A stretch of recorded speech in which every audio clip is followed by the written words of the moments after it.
Good morning. Good morning. Good evening. Blake is rowing the boat as usual. And welcome to the second episode, round 2 of the Simply the West podcast. I'm Phil Irvin, joined, I guess I can say as always now, 2's a trend, 3's a streak, right, Blake? We're into the second week of the season. We survived week 1 of the podcast and back for another round this week. Yeah, I just do it for the beer. Amen. Amen to that. I want to learn about what you're drinking here momentarily. But first, here's what we'll be talking about tonight, this morning, this afternoon, whenever you're choosing to tune into the Simply the West podcast. We certainly appreciate you joining us. We'll just remind you off the top, be sure to like us on Facebook and Twitter, subscribe on YouTube, check us out on SoundCloud. Hoping to add a couple more platforms where you can consume our hashtag content as well. But thanks for being along for the ride. It was a fun week 1 in the Big Ten West. Not unexpected, but maybe a couple of surprises. A couple teams struggled out of the gates a little bit. Nebraska and Minnesota a little closer than those teams and their fan bases would have liked. Iowa started off a little slow before getting going. Illinois did not, and Purdue got shocked. So a lot to talk about coming out of week 1, heading into week 2. Maybe not as much of a surprise. If you're watching on YouTube, you can see Blake sporting his Wisconsin swag. He once worked on the campus in Madison, and why wouldn't you flaunt it after Jonathan Taylor cemented his early Heisman candidacy with 4 touchdowns on the road in a shutout victory at South Florida, and then Northwestern bested on the road by Stanford.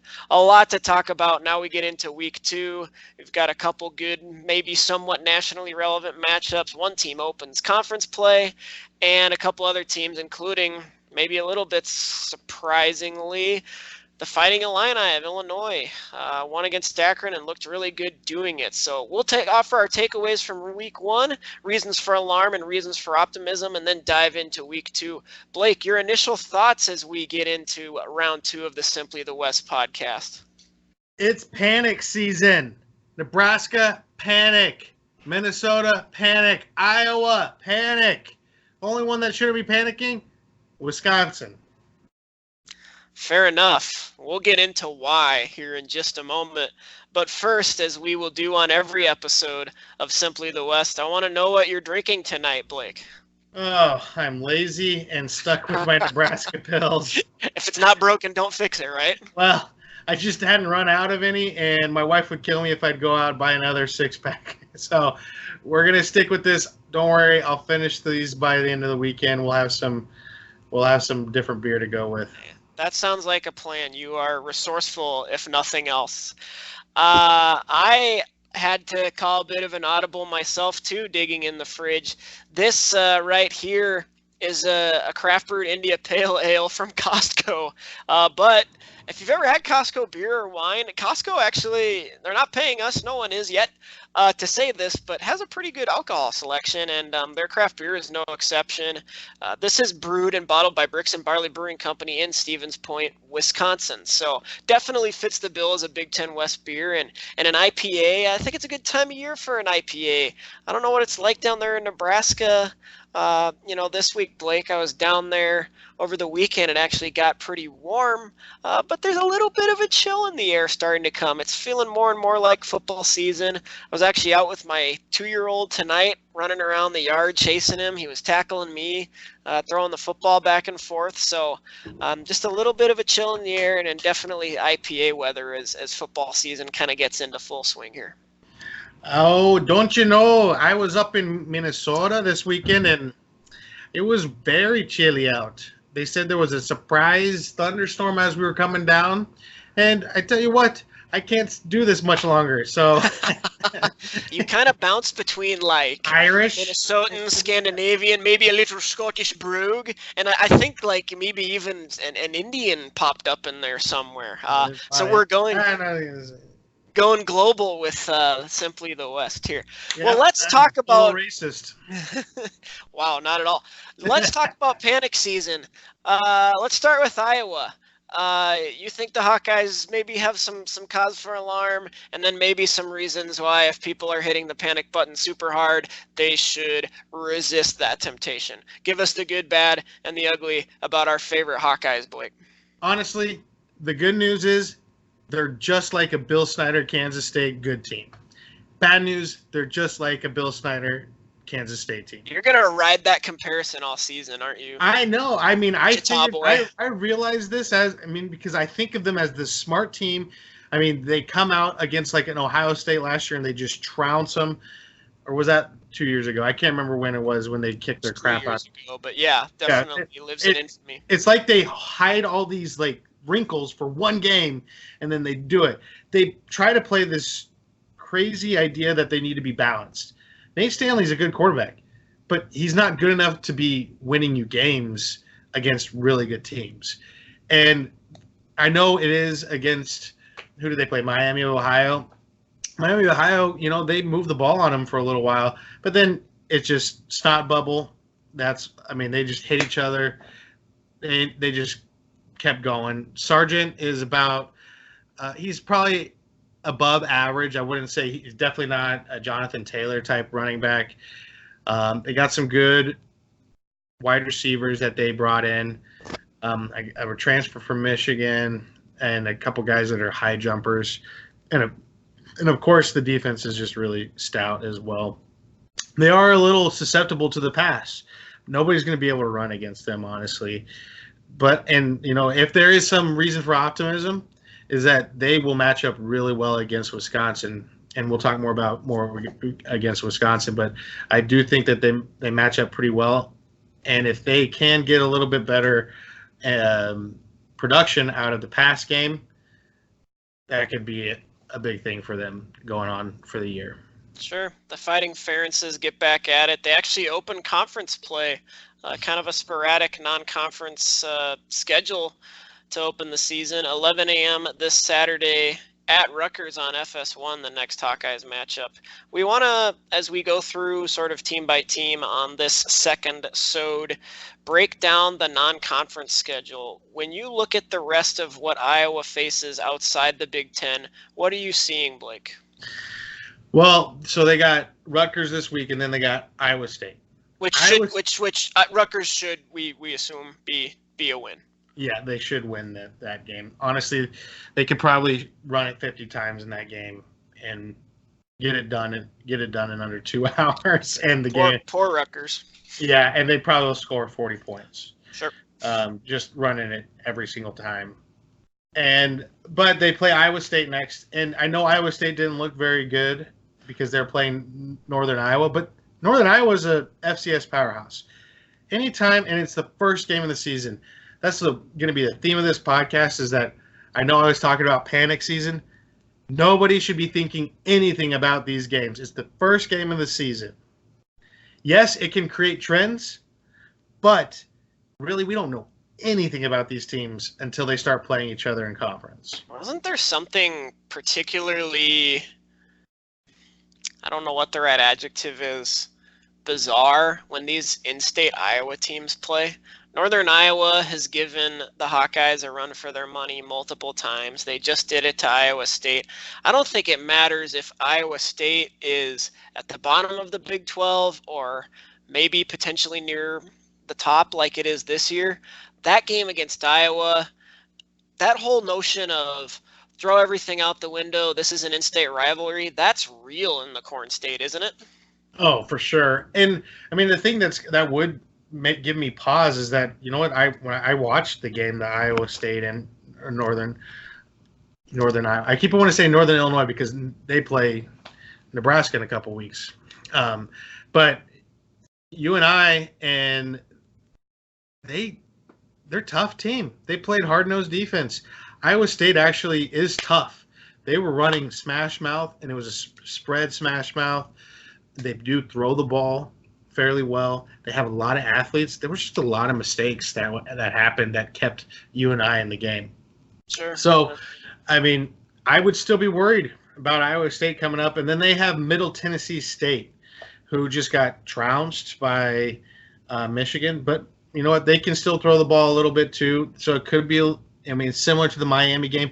Honestly, if I were Iowa, I would just beg for Ferentz to not to get too cute and just establish the run game, really work hard on the pass game in practices, throw the pass game out when you need it. Don't and just ride that offensive and defensive line to the Big Ten West Championship if that's what's going to happen. Yeah, that Middle Tennessee State game will be a good test for Iowa's secondary before we get into the full swing of conference play.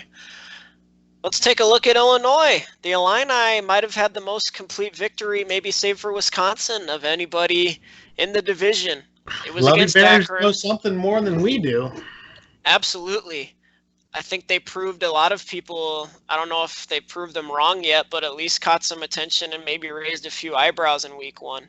Let's parse it a little bit. It was against Akron, which was 4-8 last year. Lost our boy Terry Bowden his job after that season, so they're in rebuilding mode in the lovely MAC, which we have to at least credit a little bit because it satisfies our midweek college football cravings with Tuesday, Wednesday night action. Can't wait till that gets going again this year. But hey, give credit to the Illini. Brandon Peters looked good, if not great. Illini very multiple on offense, and it's a great story for him, a good comeback story. Illinois seems to be making a living off of these transfers. They had a couple other transfers contribute as well. You even go back to last season. I think we touched on this last week. A.J. Bush, starting quarterback at Illinois, started out at Nebraska, had some promise attached to his name, and didn't end up working his way up the depth chart at Nebraska. Had a pretty good season by Illini standards for Illinois as sort of that dual threat quarterback last year. Brandon Peters known more as a pocket style drop back passer. I think that label was probably given to him by virtue of him being one of Harbaugh's first recruits at Michigan, and he's a little different. He played a few games for Michigan just a couple of seasons ago. But when Michigan kind of decided to go a different direction, he found himself on the lower end of the depth chart as well, transferred to Illinois this year, and looked really, really good and really comfortable in game one. Again, against a lower tier MAC team. Can't get too excited. Some defense, some talent on the defensive side of the ball for Illinois. Overall, they look a little better than last year. A pretty soft non-conference schedule. Good for a team like that I think we've identified, and a lot of others who follow that team closer than admittedly you and I probably do, Blake. A bowl is definitely a successful season for the Lovey Bears. Beneficial to be playing a Connecticut and an Eastern Michigan to round out that non-conference slate. They get back at it at 2:30 p.m. Central at UConn on CBS Sports Network. A chance for Illinois to go 2-0 as we move closer toward the conference season. And they're at home against Eastern Michigan. Have to think those are both winnable games. Eastern Michigan has come and tripped up a few folks here and there in the Big Ten and otherwise in recent seasons, but no reason to think that there's at least a somewhat realistic chance Illinois could be 3-0 heading into conference play. Maybe doesn't jive with what we thought their chances were coming into the season. Yeah, good news for the Illini fans is that they have a good stable of running backs. Like you said, Peters is looking really good. A lot of athletes on the outside as well. I do worry mostly, honestly, it's going to come down to size. Their defensive line looked pretty athletic. I just worry about them going against the big uglies at Wisconsin and Iowa and Minnesota and even Nebraska, who doesn't have the biggest offensive line. That's what I would worry about. They might be able to stop people for 2, maybe 3 quarters, but 4 quarters, if somebody's been establishing the run in the Big Ten, especially the Big Ten West, they have to be up to be able to do that. And it looks like they do actually have some pretty good corners, and they can get some pass rush, almost like a NASCAR defensive line. So there's hope. There's hope if they can keep kind of going after the recruiting that they've been doing. They kind of found a little niche. Maybe, who knows? Well, and you're in a high populated market there in the Chicago area too. So if you can have some success, get some exposure by going to a couple bowl games in a row, maybe that starts to snowball and feed some momentum a little bit, and this division gets even deeper. The other side of the coin, as Blake cracks open another one, Northwestern. Would have been a tough challenge to go out to Palo Alto in week 1 and win against, I think, a decent or expected to be decent in the Pac-12 Stanford team. Always tough, always disciplined. They remind me of Northwestern a lot in terms of their program culture, maximizing talent, not making very many mistakes out there. But Northwestern didn't look very good in week 1, did they? No, lots and lots of missed tackles. TJ Green came in. Hunter Johnson started the game, and then he had a fumble on the first snap, and then he had a deflection that was intercepted on the second play. He was 0 for 4 and with an interception and so then TJ Green comes in, and then he gets hurt. He had surgery. Hunter Johnson just looked uncomfortable all game. Although he can run fairly well. He's kind of more like a Trevor Siemian in terms of speed. He's not the fastest guy, but he can get you first downs if you need it. Defensively, the defensive line looks good. You can't run the ball on them. They're hitting you in the mouth, but there was too many missed tackles. Honestly, the defensive line was there. Linebackers didn't clean it up, right in the hole. I mean, that's basically what happened. I mean, it was only 17-7, so it's not like they played poorly. There's just no offense to be had by Northwestern, and that would stink for one of our favorite coaches, Pat Fitzgerald. Yeah, if there's a silver lining, I suppose it's that Coach Fitzgerald now has a bye week to try to correct some of those mistakes and head into week 2. Looks like they've got UNLV in a couple weeks and then don't play outside of the conference again until about the middle of the season against Massachusetts. Have you looked into UNLV at all? What's that game looking like for Northwestern here in a couple weeks? And what do the Wildcats need to work on, maybe outside of tackling? You don't hear about them making those types of mistakes much. We talk about what a disciplined team they are. So it sounds like they've got plenty to be thinking about during this bye week before they play against the Running Rebels. Yeah, and the Running Rebels, they played against Southern Utah, so don't really know what that means. It's just hard to tell how good Southern Utah is and how good UNLV is after that. Looks like they threw and ran the ball all over the place. I mean, it's 52-26 or something like that. It wasn't like it was a close game. So who knows? Northwestern has been bitten by the injury bug, it looks like, in a lot of ways. And in the same vein, who do they play after? Oh, UMass. UMass got beat by Rutgers. So, I mean, if that tells you anything, Northwestern should win both these games over the next couple weeks.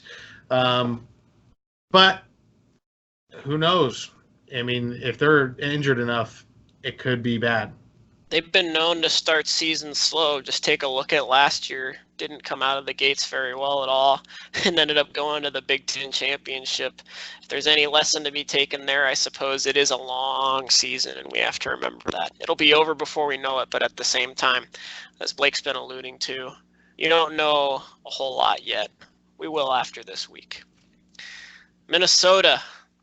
I was there, a Thursday night game, a late Thursday night game as students arrive on campus in Minneapolis, local time 8 p.m. kickoff. And we called it. Didn't get home till close to 1 a.m. Yeah, I think we did. I think we talked about South Dakota State being potentially tough. They gave Minnesota all it could handle and probably then some. Really, that game was in doubt until even 5 minutes left till a late turnover by the Jackrabbits of South Dakota State. Look, it's an early, in the week game. There's some new faces on both sides of the ball for Minnesota. Being there in person, one man's opinion, perception, it almost looked, especially in the trenches, like they just weren't that interested or engaged. There was a lot of standing up, I don't want to say taking plays off because I'm not down there on the sideline, but when you've got an offensive line the size and with the experience of Minnesota's and it's getting submarined by FCS level defensive linemen who comparatively in size don't quite stack up, that means two things. One, your O-line probably isn't getting the pad level and the leverage it needs, but two, that defensive line for South Dakota State with a couple Nebraska and Minnesota boys really was up to the task and gave Minnesota everything it could handle. Not the first time that they've come out against a Power 5 team and looked good. Sam McCune in the Omaha World Herald, who covers the Huskers, even went so far as to prognosticate that South Dakota State could probably beat 3 or 4 Big Ten teams this year. I don't know if I'd go that far, but in any case, there's some talent. And we talked about it last week. Games like that, whether it's, Illinois, Rutgers, Maryland, Northern Iowa, yeah, potentially. But when you look at some of these FCS teams or Sun Belt teams, whether it's a South Alabama playing against Nebraska, Troy and Lincoln last year, the Appalachian State syndrome, right? When Appalachian State upset Michigan a few years back, that's kind of the game we all point to that opened the door to no one's really safe. These teams and these players, especially when a lot of the recruits come from the same region as the team that they're playing against, this is one of the biggest games of their lives. South Dakota State came out and played like it. Causes for alarm, like I said, looked a little bit sluggish, a little disinterested, especially on the offensive and defensive line. I think we have our first Simply the West jinx as well. Couldn't say enough good things about Tyler Johnson last week. I think we can still hang our hat on he's going to have a fantastic season. He was rusty. Something wasn't quite right there. Dropped a couple balls that he should have caught that maybe would have helped Minnesota open that game up a little more. Rashad Bateman, on the other hand, for the Gophers, had one of the best catches you might see all season. Touchdown in that game. One of those throws that hangs up in the air. Magnificent one-handed catch, and you're kind of asking yourself afterward, how did he catch up to that? So some talent displayed on both sides of the ball for Minnesota. Got that first game out of the way, and really it seemed like they went into this game with that notion of we can kind of flip the switch when we need to, and they did. They put South Dakota State at the end of that game. I don't know. I don't even think this goes back to the Jerry Kill, Tracy Claeys era. Minnesota seems to play down to its competition sometimes, especially in these early non-conference games. No exception last Thursday. They're going to have their hands full Saturday. 9:30 p.m. Central Time start at Fresno State. Maybe one of the toughest / underrated toughest places to play in the country, especially early in the season. It's hot there. They've got a small kind of intimate stadium. They tend to attract decent crowds, especially when they're playing as well as they have lately. Fresno State has played in each of the past 2 Mountain West Championship games, won the league last year coming off the first 12-win season in school history, and heck, they hung with USC for most of Saturday as well. So that's going to be a tough matchup for Minnesota. You say it's hard to tell exactly what to expect from week 1. We're going to see what the Gophers are made of this weekend out west if we can stay up that late on Saturday into Sunday morning. Yeah, good luck. I mean, I think, like I said last week, PJ Fleck, row the boat, Flex Flakes all the way. They're going to be fine. I think they're going to be fine. I trust in his process. That will be, I mean, this will be a good test of character on the road, honestly. And, I mean, they finish out with Georgia Southern. Did we talk about that? Hopefully they'll come.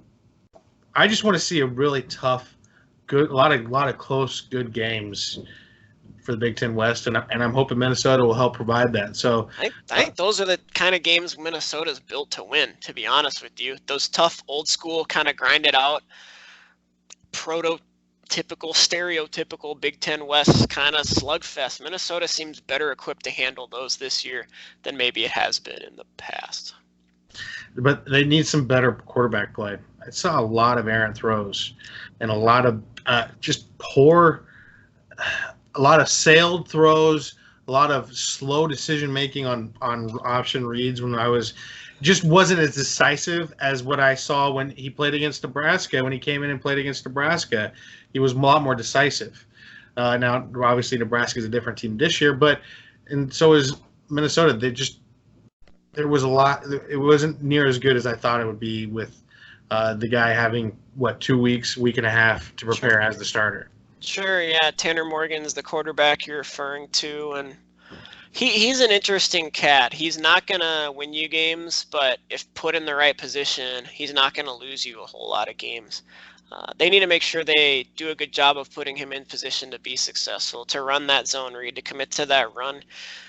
Watching them practice a couple times this year, and even in games where they did succeed down the stretch last year, Morgan gets into games when he's able to get his feet going a little bit. Wasn't really able to do that against South Dakota State. Like we said, we'll learn more this Saturday out in Fresno. I believe that game is on CBS Sports Network. Purdue, more like Perdon't. I was really hoping to not pull that out of the back pocket so early in the existence of the show. But what a tough way to start the season. Heartbreak against Nevada. How'd you see it? Did you get a chance to watch it at all? I saw the last few plays. Caught the very end. And isn't that how that always goes when you have a last second field goal? Everybody concentrates on that last play, and it's going to go down as Nevada came back and won on a last second field goal. But there always seem to be decisions and moments that precipitate that final moment, that if you're the losing team on the end of that, I think Nebraska against Northwestern last year is just one recent example. You just bury your face in your hands, don't you? Oh, yeah. And if this will be something we'll come back to with even the Nebraska one, this has to be almost like a curse where people are learning how to lose. I tell you what, I was impressed. The first half, they were up like 28-3. Rondale Moore is a freak. He's a freak of nature, although he was one of the reasons why they lost this game. Yeah, he had two muffed punts that got the ball like at the 25-yard line for Nevada, and they punched it in. And it just created this snowball. And it was that's what Nebraska was going through last year. Honestly, that South Alabama game would have been a 3-point game or a loss last year for Nebraska. No question. And Purdue, for whatever reason, let all these things go. They have a stud. They have this huge running back that looks like he's 6'4", 245 pounds. He's massive. They got not just Rondale Moore now. They got this wide receiver, Bell, that looks really good. And they do have athletes on defense. They're very thin. They're not that big. They're kind of like the Illinois defensive line. They have athletes on the outside. They just need to have some more. They need some more athletes on the interior that are bigger body that can stop that run game and force them into those third and longs. That's really what it came down to, is that they had to start blitzing to try and get any pressure because they were just getting ripped up. And I mean, I feel bad for Purdue, but they did too many mistakes because then at the end of the game, like it was tied up and they're driving, and then there was a terrible pick, like right at the end of the game, and then a penalty to push them into field goal. 56-yard field goal. 56. Yeah. And if I'm not mistaken, I'm pretty sure that kicker was a freshman. He was. Did you see freshman walk-on? They awarded him a scholarship in the locker room after that game. So a cool story out of Nevada, but at Purdue's expense. Purdue's got a lot of season left. Hopefully they're able, for their sake, to learn from a real heartbreaker. They're going to have to turn around. I know Vanderbilt's not at the top of the SEC, but I don't know that Vanderbilt is a slouch either. And then TCU out of the Big 12 could be a shootout. That'll be a fun game. What are you kind of looking at for the rest of the Boilermakers non-conference as Jeff Brom really tries to get his feet under him and try to make a run at this thing in Purdue as they continue to build that program? These are two kind of pivotal weeks in some sense. Yeah, and Vanderbilt will actually be a really good test. Vanderbilt just lost 30-6 to Georgia. They did some good things against a potential national champion, though. Yeah, exactly. And I mean, that's kind of really the thing to be thinking about is like, hey, they held them to 30 points. Now, I don't know if Georgia just put the foot off the gas or what it was, but Vanderbilt had one of the better defenses in the SEC last year. Now the SEC is very top heavy. Not very many good teams in the middle and on down, other than I think you'd say Georgia, Auburn, Alabama, LSU, and maybe Florida. Those are only schools that you'd really worry about. Then the rest of the 14 teams not that great. I mean, hell, Missouri lost to Wyoming. Don't you go underselling what Craig Bull has accomplished in Laramie, though. That was fun. That place had to be hopping that night. Oh yeah. Not to get off track, but hey, I'm rooting for the Cowboys, but you know what? I just don't want to. I just can't believe Missouri. I mean, how far the mighty have fallen. Not a look. Then you look at TCU. It's hard to tell again based off of who TCU played last week how good they're actually going to be. You always kind of trust the 4-2-5 defense of Patterson down there in TCU. They seem to always, like every couple years, if they have a bad year on offense, the next year they find a quarterback and it's back off lightning strikes. They should have been in the college football playoff a couple years ago after going 13-0 or whatever it was, 13-1, losing to somebody in the Big 12. They're good. So, again, Purdue has a tough non-con. I mean, it was probably one of the tougher non-conference schedules out there. Good luck to them. But they're going to have to probably win a lot of shootouts because they don't have a lot of meat up front on defense. Really relying on those skill position players. A team that always seems to have a lot of meat up front, both on the offensive and defensive lines. A team that we talked about last week maybe isn't getting the preseason or wasn't getting the preseason love that it potentially deserves. The Badgers of Wisconsin. Bucky went down to South Florida and really put a hurting on Charlie Strong's Bulls down there. Started with Jonathan Taylor. We knew Jonathan Taylor was a dude. Apparently, he figured out how to get open and catch passes, which was maybe not as much his forte before this season.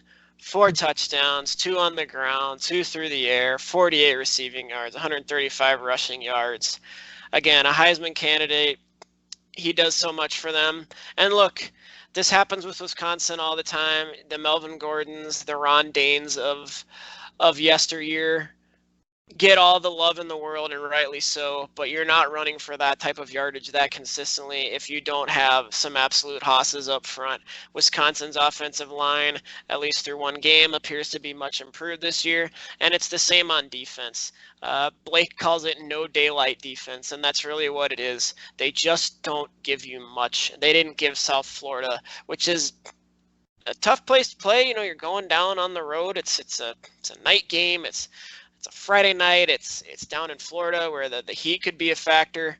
Nothing seemed to faze the Badgers in week 1. We talked about how they might be out with a vengeance after last year's disappointment. So far, so good for those who call themselves fans in Madtown.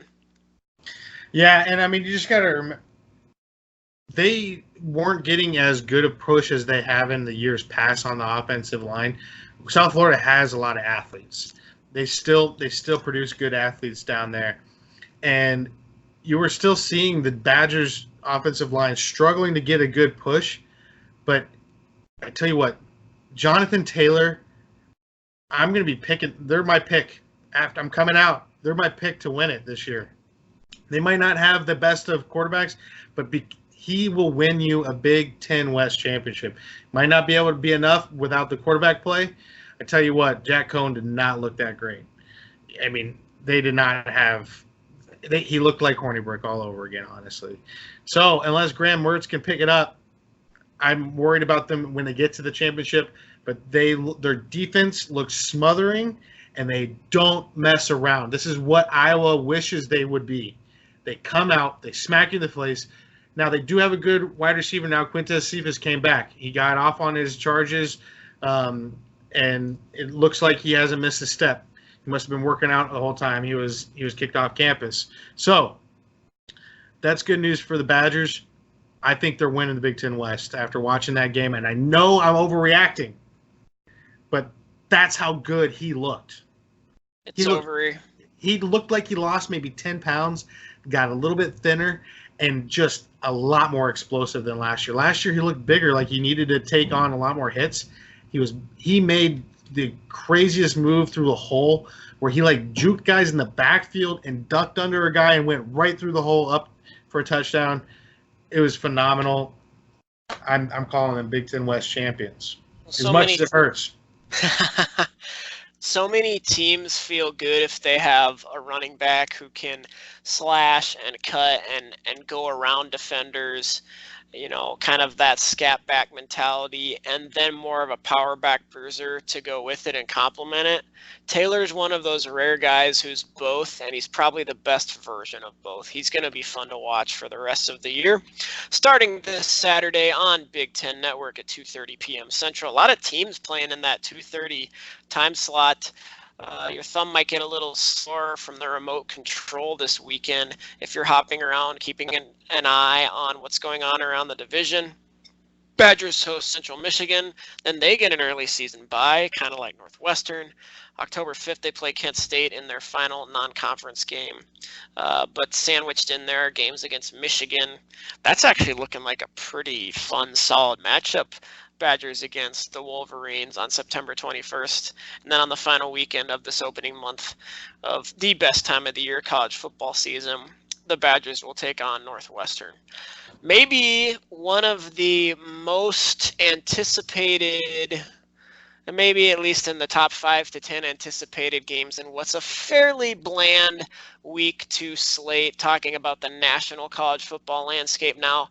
StubHub has it the 5th highest ticket of the season out of all professional and college football games. And what we're talking about, of course, is Nebraska's trip to Folsom Field, Boulder, Colorado, to take on the Buffaloes, former Big 10 or Big 12 and Big 8. I'm not going to say rival.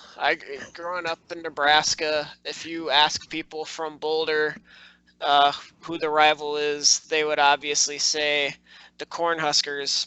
I personally, growing up a Husker fan, and a lot of players who played during the 90s and early 2000s have echoed this, didn't view the Buffaloes as much of a rival, as much as that kind of thorn in your side, pain in the butt, fly on your windshield type opponent that comes up every year, wants to make a big deal out of things. Nebraska, for the most part, handled Colorado. The all-time record against the Buffaloes, these teams have been playing since the late 1800s. Nebraska has the better record. But this is fun. Wide margin. By a wide margin. But this is fun, right? For fans who grew up with the Big 8 and the Big 12 and have seen college football evolve so much over the past decade, to see Nebraska going back out to Boulder for the first time in 10 years. I know I'll be having some FOMO this weekend. I'm sure you will too. At least I do, until going back to those ticket prices you mentioned. It's insane. You can't get a ticket to that game for, I think, less than $300 right now, or something close to it. I read something today that said it will be the either third best attended or third most expensive entertainment event, period, all calendar year in the Denver and or Boulder area. That's crazy if you think about that. You've got an NFL team there. You've got musical artists coming through there. This is huge, and it's because Nebraska travels well. But if you've been paying any attention to the Colorado media this week, folks in Boulder are just as jacked to welcome Nebraska with whatever the opposite of open arms are. In the past. I just read an article from the Denver Post. They said, hug a Husker because they're going to need it after they get their ass kicked by Colorado. Yeah, it is amazing how it seems that the Colorado media stokes the fire. Well, they're starving for relevancy, right? You have this middle of the road college football team that, let's be honest, people in Denver in that market, relatively speaking, they don't care about college football. It's a pro sports town. People in Boulder, you've got your Colorado college sports fans, and the Buffaloes have a following. I'm not saying that, but They're not the biggest show in town. It doesn't mean as much in that market, obviously, as football does in Nebraska. So if you're a columnist or you're a beat writer who's, covering this team and maybe covered it for a long time, there's two things. You're starving for relevance, and let's be honest, it's 2019. There's no such thing as real good objective journalism anymore. Everybody's trying to get clicks. Everybody's trying to get eyeballs. They're stoking the fire because they know that content is going to get consumed. They're reacting by Nebraska fans. Correct. They're reacting to market demand. So stoke the fire. Great. You go back to the game last year in Lincoln. Colorado wins 33-28. I was there. Arguably a cheap shot that knocks Adrian Martinez out of the game. No argument. Don't even need to parse that with arguably, considering the linebacker that came in and wrenched his leg on the bottom of the pile didn't come in for another play that entire game. So it's going to be fun. There's going to be a lot of Husker fans out there, and it's going to be a good matchup. Colorado's got some talent. Quarterback Steven Montez is back. Receiver Laviska Shenault. And look, Nebraska's got a lot to prove after week one. The defense looked great against South Alabama. The offense was exactly the opposite. Again, game one, mediocre to low-tier opponent. Hard to take too much away, but Nebraska's got some stuff to figure out between week one and week two in a hurry, because it's not going to be an easy matchup out there in Boulder on the field. Where do you start, Colorado. Right? I hate Colorado. It is a rivalry. Now, the only reason why it's a rivalry is because Colorado Buffalo fans suck so bad. I mean, okay, all right. Now I'm taking off the fandom shirt. Colorado, the score did not indicate how close of a game that Colorado State game was. They got outgained by the Rams. The Rams just had 5 turnovers. Colorado had 0. That's the reason why they won. And it looked worse than it actually should have been. And there was some controversial calls. Mike Bobo was very furious on that front. So they're not, they didn't look the best, similar to the way Nebraska did. Reasons to panic for Nebraska, really, the offense. But honestly, if you look at it, a lot of it was timing issues by Cam Jurgens, redshirt freshman, who they think is going to be an amazing center, possibly a Dave Remington Award winner. They have Trent Hickson, who's a former walk-on. He's just starting on the offensive line. They got another new guard that they're starting. So the offensive line was just getting gelled together. The offensive line last year got better as each and every game got on and they got together. I don't think they have a senior on the offensive line this year, if I remember correctly. They don't, at least not in that rotation. They didn't have any design run plays. 6 career starts.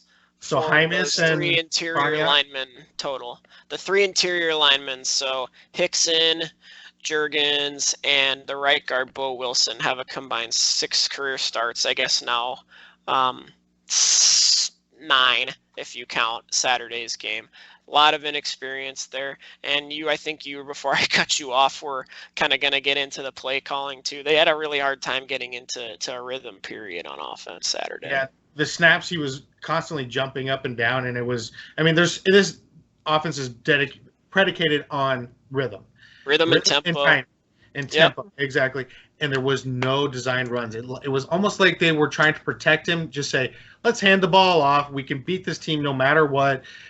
The thing that worried me the most was that South Alabama, now I looked at some of their draft scores for some of these guys on the defensive line of South Alabama. They have guys that are probably going to make some NFL. Yeah, the other nose guard was a tank. Yeah. Tank. And so they had some good DNs, some good D tackles as well, not just the nose guard. They have athletes. So anytime you're going to just go play straight up football without any real scheming going on, I think similar to the way, and this is why it probably drives me nuts about Iowa, similar to the way Iowa is very bland, didn't really, and they tried to do too much. They should have just stuck with what now it'll probably work out better in the end for both Iowa and Nebraska by hiding some of the stuff that's going on. You're going to see more design runs. You're going to see more read option. You're going to see some more stuff. And they were designing plays for Wan'Dale Robinson, who looks like he's going to be really good. Gosh, But he's they were fast. trying to get him open. They weren't just playing the game. Yeah. Does that make sense? Yep, it makes sense. And Scott Frost and his assistant coaches this week have admitted as much. They probably had too much installed for that first game with as many new faces. They did overthink it a little bit, and they tried a little too hard. The good news is you're going out to play a road game now against a Power 5 team, a more talented team. You don't have to go into that temptation of giving too much away. Now's when you start pulling out all the stops and putting your Adrian Martinez's and Wandale Robinsons and some of those other skill players of the world in positions to shine. There's no punches to be pulled now. They said they may actually scale back the playbook, but that doesn't mean we're going to see as little variance as we did on Saturday. It just means they're going to really hone in on what they want to do against Colorado. And I walked away. I was there in Lincoln on Saturday. It was a beautiful day. It was just so good to see, college football season happening again and on 2 different campuses. It was a really fun weekend from yours truly, selfishly.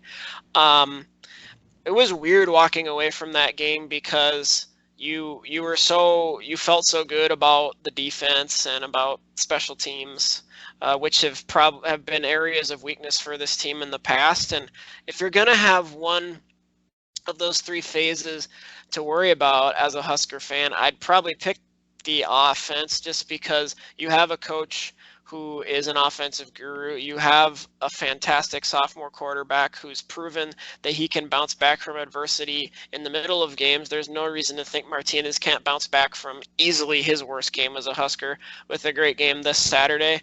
And we could probably do an entire podcast someday on Mario Verduzco, the quarterback savant coaching signal callers for the Huskers. He admitted he needs to be better too. So you chalk it up to some week 1 jitters. Nebraska didn't even have a chance to get those out last year when its season opener was canceled due to weather. So we'll see what happens this Saturday. Not unlike Minnesota, bigger, better test on the road. We'll see what happens. Blake, you grew up a Husker fan. I would like you to share your favorite Nebraska-Colorado memory and then your least favorite.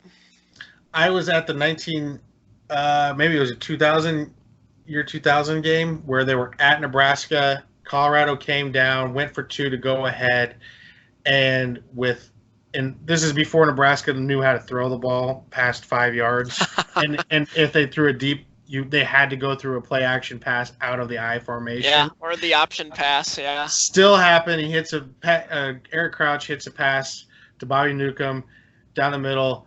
They get up, spike it, and they kick like a 45-yard field goal to win the game. I was at the game. I was in the south end zone. It was amazing.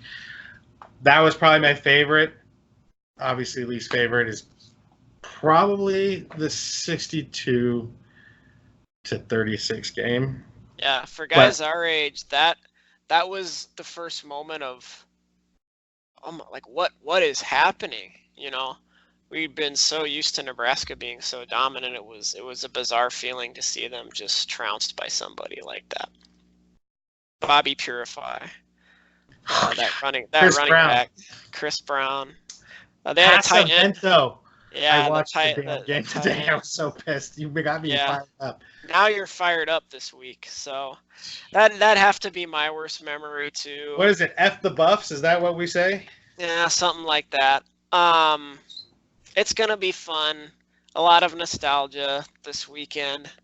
That game you referenced from 2000 was one of those games that I had basically given up on, and me and my cousins who were over watching the game, I remember went outside and started playing football, and my dad gave us a hard time.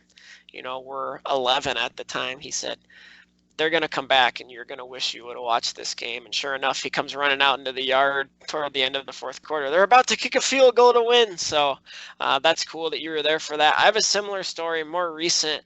The Big 12 days, and Ndamukong Suh, Alex Henry show. I was at that game. So back and forth, Alex Henry hits a school record 57-yard field goal to go ahead with about a minute left. And then Ndamukong Suh on takes off Hawkins to becoming a Heisman finalist. He picks off Hawkins and for good measure trucks Hawkins on his way to the end zone. I was not a student at the University of Nebraska-Lincoln, but I was there. I think the statute of limitations is passed right on a student ID, so was in the student section for that, and I literally ended up about 5 to 6 rows down from, again, my two cousins who I'd gone to the game with. It turned into an absolute just melee in the boneyard there, so that was a lot of fun to be a part of. This weekend, I will gladly take jumping around my backyard here in the Twin Cities, hopefully around about 6 p.m. local time. This is a big game for Nebraska's season. You win this, you're 2-0. You're feeling pretty good going into another revenge game against Northern Illinois, which beat the Huskers in Lincoln 2 years ago. And then you get into conference play. You lose, you feel like you really have some things to figure out, looking at what the offense did or wasn't able to do against South Alabama. So this is a big game for Nebraska's season, but going to be a lot of fun. 2:30 p.m. Saturday, again, that time slot. This one's on Big Fox at Folsom Field. Any Husker fans listening, if you're making your way out there, consider this a PSA. Watch out for all projectile batteries and other flying items. I think oranges. I think it's too early in the year at that elevation for urinated snowballs, but you are in the mountains. You never know what can happen. And did you see this? Just this week, the university announced, in an effort for sustainability, it's going to start selling beer at Folsom Field in aluminum cups. This just after their athletic director, Rick George, told the fans to be sure and exercise civility. Exercise civility. Hug a Husker, you've got the columnist for the Denver Post saying. Yet you're handing these fans who have literally been known to throw things at other fans aluminum beer cups. It's going to be a wild one in Boulder Saturday afternoon. Yeah, Greg Austin was just interviewed today, and his favorite was the Restore the Order 2004 game with Bill Callahan. They had to kick out into the entire student section because they were throwing so many things onto the players and onto the field. Honestly, this is why I hated Colorado so much, is because, I mean, they spilled beer on my mom when she was out there. I don't know how long ago. They peed on people. They crapped in Husker fans' cars. Stuff that you don't see at Nebraska. Yeah, sure, there's probably jerks everywhere. But you don't hear about these stories all the time like you have at Colorado. Reason why I hate them. All right. Well, hey, I want to let you know about this story with Tyler Grant. This is Tyler Trent, excuse me. This is a new thing we're going to do on the podcast starting this week. Blake and I will both pick a story of the week, something a little off the cuff, off the field, maybe on the field, but something a little lesser known, lesser told that we kind of want to let our audience know about. Tyler Trent, Blake, go ahead.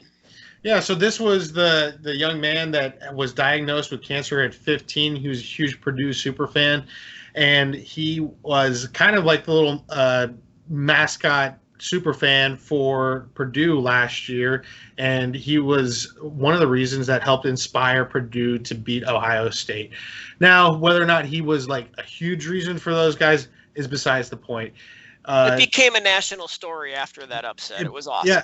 Yeah, it was awesome because all the men on the team really, this is what college football is really all about. Yes, it is all about the money, bottom line, for a lot of these universities. But what the fans love about college football is that they get to see men grow up. You get to see them learn that there's more to life than football and school and how to take care of the community. The V Foundation, the Jimmy V Foundation, created a scholarship or a grant for those that are needing cancer, help with their bills for cancer because of this story in Tyler Trent's honor. And they're actually creating a gate that they're going to start walking through this week. Purdue is going to, and so I thought that was pretty amazing. I wanted to share that with our listeners. That's fantastic. Another, I guess, tragic but also inspiring story comes out of Champaign, Illinois. Many people may have seen over the summer defensive end Bobby Roundtree in a real tragic swimming accident suffered a severe spinal cord injury. That was back in May. He's obviously not playing football. He's rehabbing in Chicago right now, trying to regain bodily function. Their hope is he'll at least be able to return to class sometime this school year, let alone football. Roundtree is a great player and by all accounts a great teammate. You can imagine how a loss like that impacts a group of young 18 to 22-year-olds. They've really kind of dedicated this season to him. And a lot of the players, despite their individual performances in that 42-3 win against Akron this past Saturday, really kind of tied everything back to Bobby. There were players crying in the locker room after that victory. You know, they felt like somebody was missing. So they've dedicated their season to him. You'll continue to see stories about that throughout the year. But in the same vein, it's a life lesson. It can be taken away from you like that. And for Roundtree, I'm sure he'll be warring hard to regain everything that he can after that injury.